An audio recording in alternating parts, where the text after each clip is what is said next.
My hands were shaking, but not from the weight of the anniversary cake. The coconut scent, his favorite, filled our Miami condo's elevator. I was so excited. I had come home a day early from my business trip to Atlanta.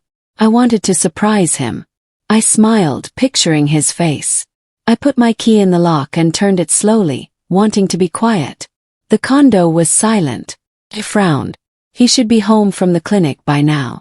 I walked down the hall, the cake still in my hands. And then I heard it. Voices. From our bedroom. A man's laugh low. Too. And a woman's giggle. My blood went cold. It wasn't just any woman. I knew that laugh. Crept closer. The door was open just a crack. I looked. And my world ended. It was my husband, Matteo, and my younger sister, Renata. He was whispering and I heard every word. As soon as the new Aventura clinic funding is secured, I'll leave her. It's all for us. My lungs felt empty. The cake box slipped. My phone, which I'd been holding against the box, clattered to the hardwood floor. The sound was like a gunshot. The voices stopped. The bedroom door swung open.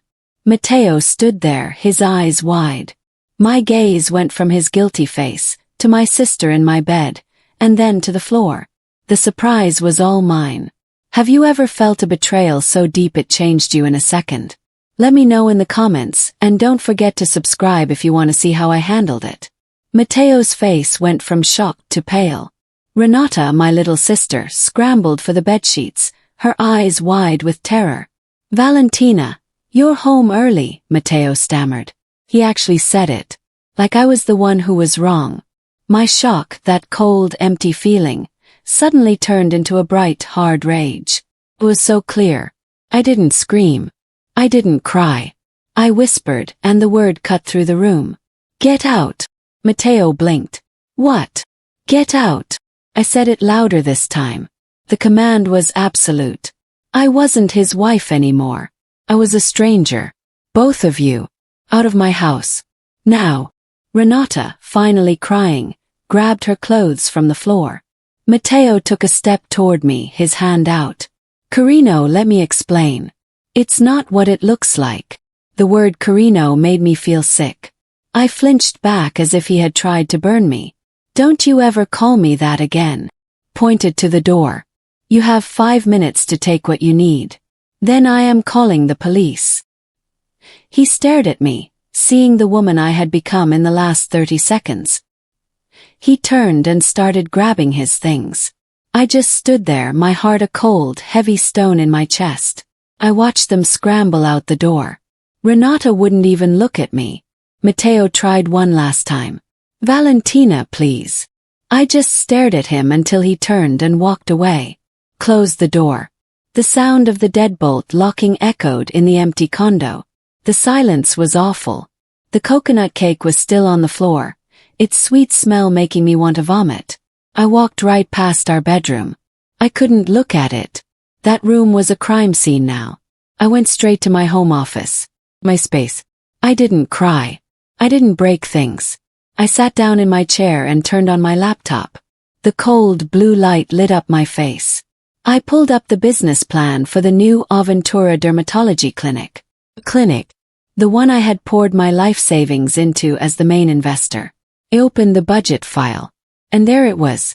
A line item I had never seen before. Renata Diaz, clinic manager. The salary was high. Too high. I checked the date the line was added. 6 months ago. This wasn't a mistake. This wasn't a one-time thing.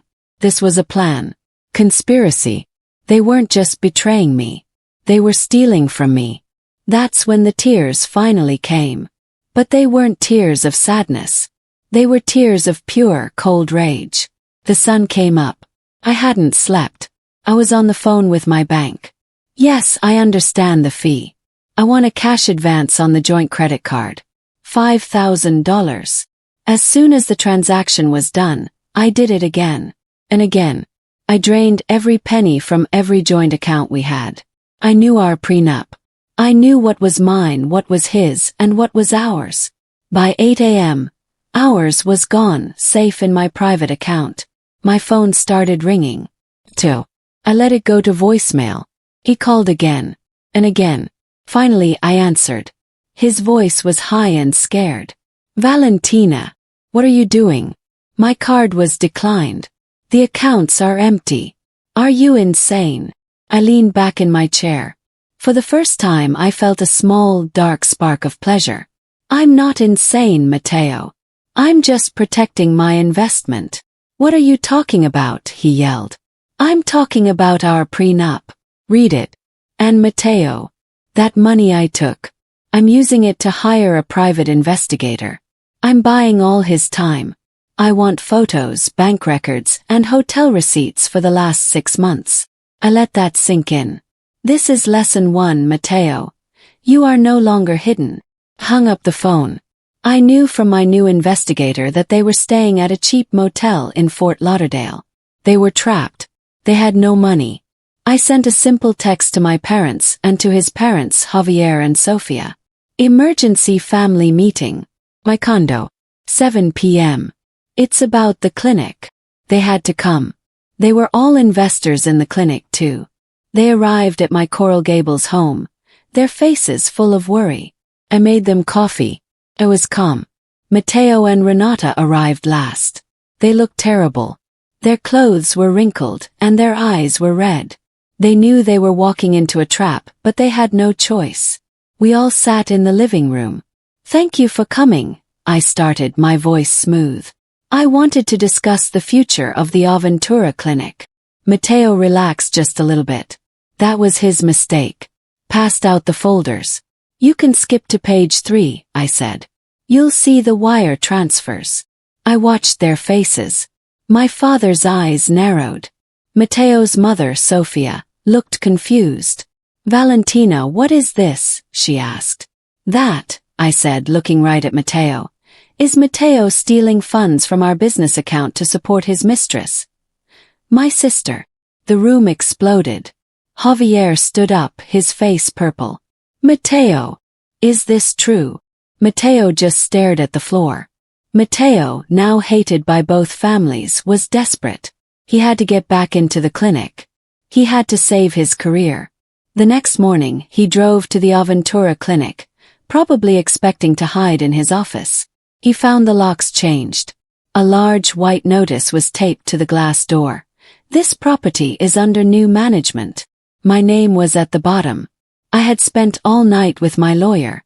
Using my majority stake and the proof of his stealing, I had dissolved our Florida LLC. I reformed it under my name alone. His key was just a useless piece of metal. He banged on the door, but the only person inside was a security guard I had hired. The guard just stared at him. Matteo tried to call the staff. He found out their contracts had all been ended. I had offered each one a new, better contract with my new company. He was locked out. He had no business. He had no power. He had no key. He had nothing. This was lesson 2, Matteo. You are not the prize. You are a liability. Matteo was in a full panic. His only hope was to get to our clients and donors before I did.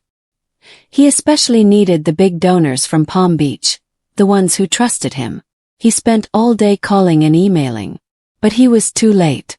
I had already sent a single professional email to every person on our list. It was short and polite. It said, Dear friend, due to an internal financial investigation, Dr. Matteo is no longer associated with the Aventura Clinic project. All operations are now under my direct control to ensure the integrity of your investment. I look forward to speaking with you soon. I never said the word affair. I never mentioned my sister. I didn't have to. The words financial investigation were enough. I was the stable, serious business owner. He was the risk. He was toxic. When he called them, they didn't answer. His reputation, the one he had built for years, was gone in less than 24 hours. He had made himself a monster, and I had simply turned on the lights so everyone else could see him. Renata was in hell. She was broke, and our entire family had disowned her. My parents told her not to come home. Even our cousins were blocking her calls. She was trapped in that awful motel with a man who was now just as broke and desperate as she was. After 2 days she broke. She showed up at my condo, pounding on the door. I saw her through the peephole.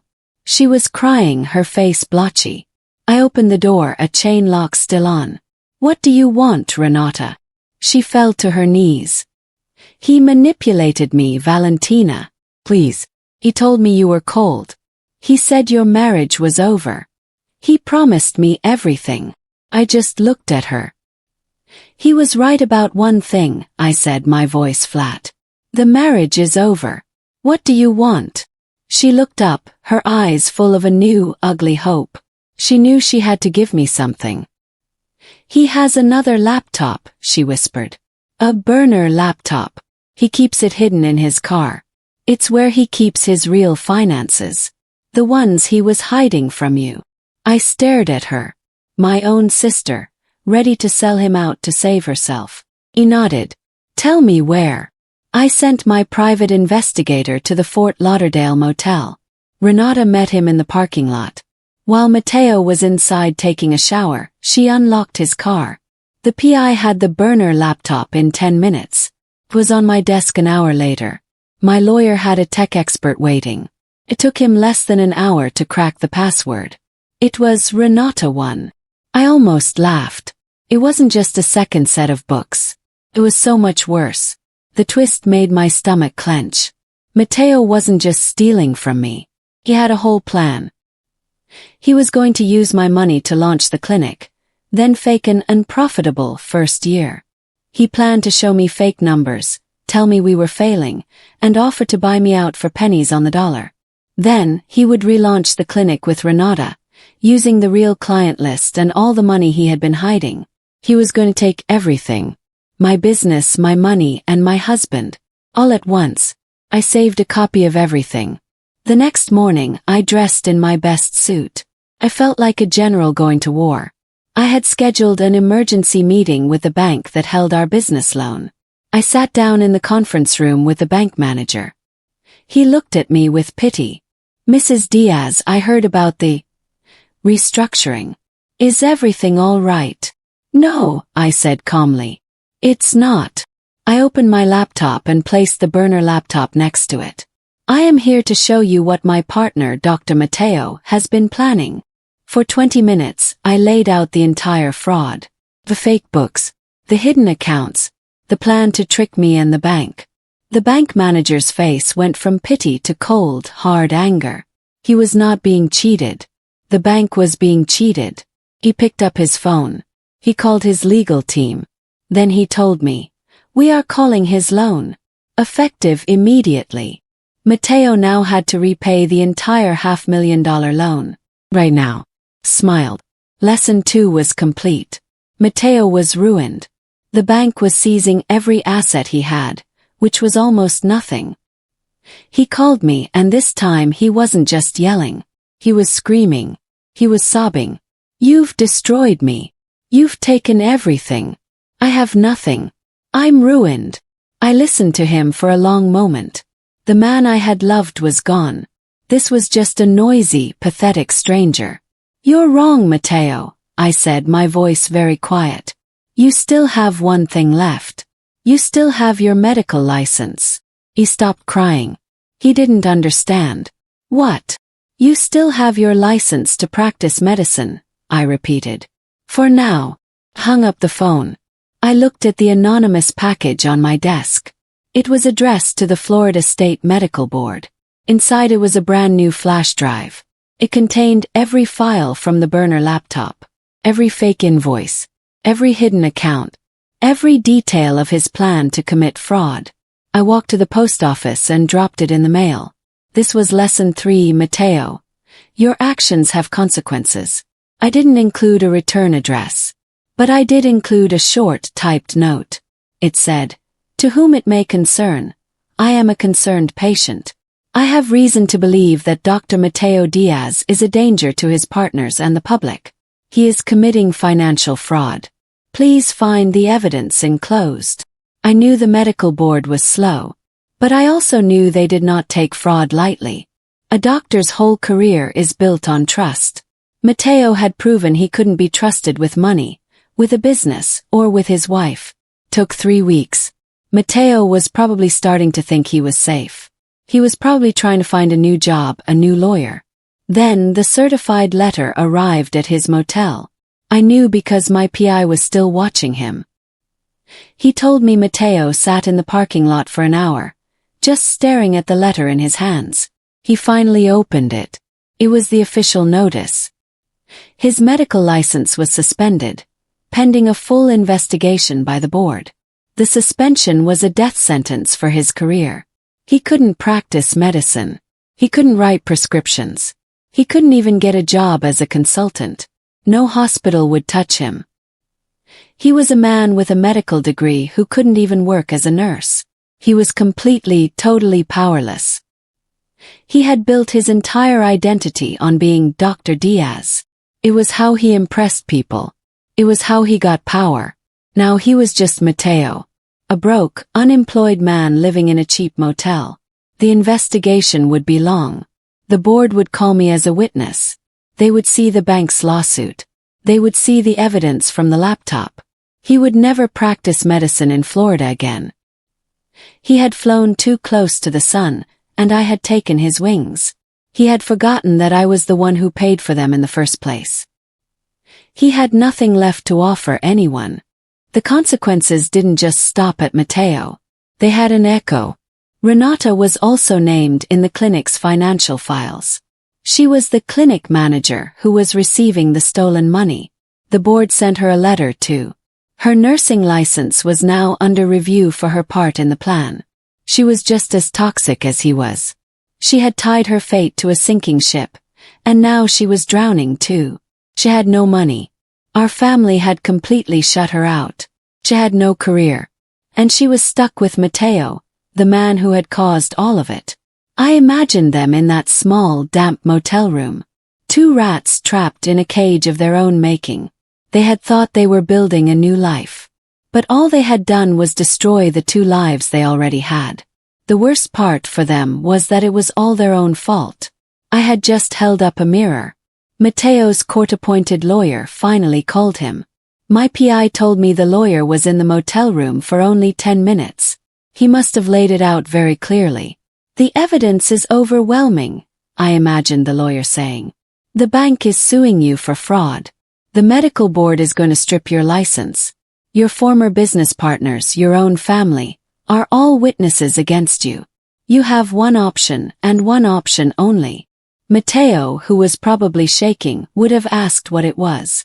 You plead guilty to the financial charges. You agree to a settlement with your wife. You give her everything, and in return, she asks the bank to be lenient. It's that, or you will go to jail for a very long time. There was no escape. There was no clever move left. It was checkmate. Lesson 3, Matteo. Every action has an equal and opposite reaction. This is yours. I was waiting for his call. Came an hour later. It was his lawyer. He was ready to settle. We met at my lawyer's office in downtown Miami. I wore a bright red dress. I looked powerful. Felt powerful. Matteo looked like a ghost. He was thin, pale, and his suit was wrinkled. He wouldn't look at me. His lawyer and my lawyer did all the talking. The settlement was simple. He would sign over everything. His share of the Miami condo. His retirement accounts. His car. Everything he had ever owned. It would all be liquidated to begin paying back the massive debt he owed the bank. He had to sign paper after paper, watching his entire life disappear with the stroke of a pen. He paused, looking at his lawyer for help. His lawyer just pushed the pen closer to his hand. Sign it, Matteo. It's the only deal you have. He picked up the pen, his hand shaking, and signed his name. He had nothing. This was lesson 4, Matteo. You will stand alone. After the meeting, Matteo was desperate. He had no one. He turned to the one person he thought he had left. The one person who was in this mess with him. He went back to the motel to find Renata. He found her packing her last small bag. Where are you going? He demanded, his voice cracking. Renata zipped the bag. She looked at him with pure hatred. Away from you. You ruined my life, Matteo. But, us, he stammered. You and me. There is no us, she screamed. You told me you loved me, but you were just using me to steal from my sister. You're a monster. You're weak. I'm not going down with you. She pushed past him. He tried to grab her arm. Renata, please. I have nowhere to go. She ripped her arm away. That's your problem. She got in a taxi and didn't look back. He was left standing alone in the parking lot of the cheap motel. Matteo had one last place to go. He used his last few dollars to take a bus to Boca Raton. He showed up on his parents' doorstep. He knocked. His father, Javier, opened the door. Javier had been a strong, proud man. Now he just looked tired and angry. He looked at his son with pure disgust. What do you want? Dad, please, Matteo begged. I have nowhere to go. I have nothing. Javier stared at him for a long, cold moment. Then he turned, went inside, and came back with a small suitcase. Your mother, Sofia, packed you a few things. Some old clothes. That's it. Dad, please let me in, Matteo cried. You are not welcome in this house, Javier said, his voice hard as steel. You disgraced us. You disgraced our name. You are not our son. He closed the door in Matteo's face. Matteo pounded on the door, but no one answered. He was completely, truly alone. 2 weeks later, I held the relaunch event for the new Valen clinic. I had dropped the Aventura name. It was just mine now. The event was packed. Journalists, donors, and clients filled the beautiful, renovated space. I gave a speech about trust, integrity, and new beginnings. Everyone clapped. After the speech, 2 people came up to me. It was Javier and Sofia, Matteo's parents. I was surprised. I didn't know if they would come.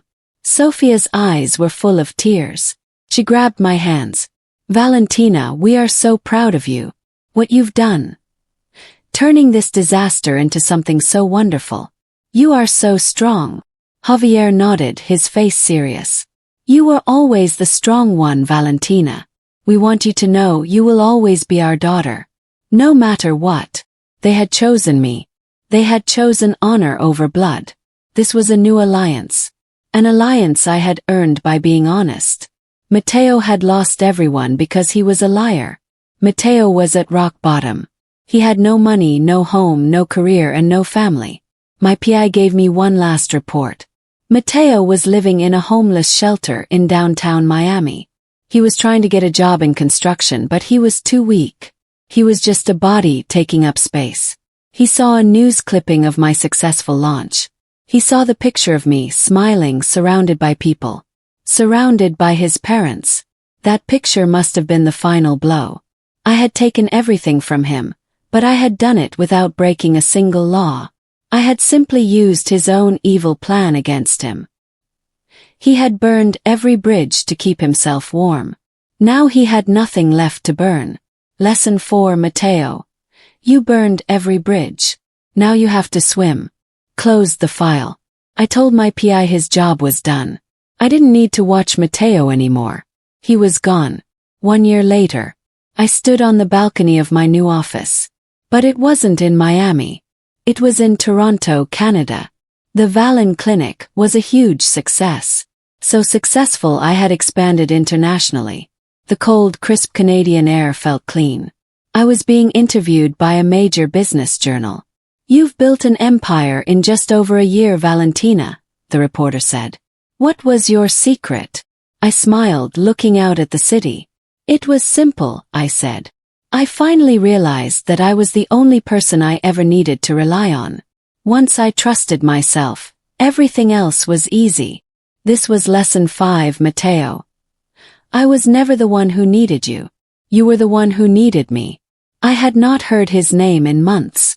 He was a ghost. A bad dream I had woken up from. I was stronger. I was richer. And I was happier than I had ever been. I was back in Miami for a board meeting. My lawyer called me. Valentina, you need to see this. I went to his office. He slid a file across the desk. Matteo was being sued. But the twist was, it wasn't by me. It wasn't by the bank. It was by Renata, my sister. After a year of therapy, getting her nursing license back, and working a terrible job, she had found her anger. She was suing Matteo for the full amount of money he had promised her. The salary she never got. She was suing him for emotional distress and manipulation. She was using his own tactics against him. He had no money to fight her. He had no lawyer. She was going to win. It was perfect. The two of them, locked in a battle, destroying each other. I had nothing to do with it. My hands were clean. It was finally time. I sat in my lawyer's office to sign the final divorce papers. It was just a formality. The settlement was long over. I picked up the pen, ready to sign the last page. My lawyer stopped me. There's one last thing, Valentina. He's petitioning for spousal support. I stared at him. Then I started to laugh. A real deep laugh from my belly. Matteo, the man who stole from me, betrayed me, and tried to ruin me, was now asking me for money. Decline it, I said, still smiling. And please forward this to his attorney. I handed my lawyer a file. It was a copy of Renata's lawsuit against him, showing that he was being sued for the very money he was claiming he didn't have. His petition for support was denied an hour later. I signed the paper. I was a free woman. That night my phone buzzed. It was a number I didn't know. Text message. Please. I'm begging you. I'm homeless. Have nothing. You won. Please, Valentina, just help me a little. It was Matteo. He must have gotten a new phone. I looked at the message for a long time. I thought about that day outside my bedroom door. I thought about the coconut cake on the floor. I thought about the 5 lessons I had to teach him. He was right. I had won. But this wasn't a game. This was my life. I didn't type a reply. I didn't feel anger. I didn't feel pity. I felt nothing at all. I held my finger on the screen. A menu popped up. Block this number. I pressed block. It was done. The last loose end was cut. I walked through my new, beautiful home on Miami Beach. It was all glass and white marble. It was minimalist, clean, and entirely mine. There was no trace of Matteo. There was no trace of my old life. I watered a large, green plant. My phone buzzed. I looked at it, and for a half-second my heart tensed. But it was just a memory. The text was from a new man. His name was Leo. He was kind, he was funny, and he was a professor in Toronto. Dinner Friday, he asked. I smiled and texted back. Can't wait. I looked at my reflection in the glass window. The ocean was behind me. For the first time in my life, I wasn't a partner. I wasn't a victim. I wasn't a wife. I was just Valentina. And I looked completely, finally, and wonderfully free. Thank you for following my story. If you believe in the power of starting over and finding your own strength, please like this video and subscribe for more stories about justice and new beginnings. What was your favorite lesson? Let me know below.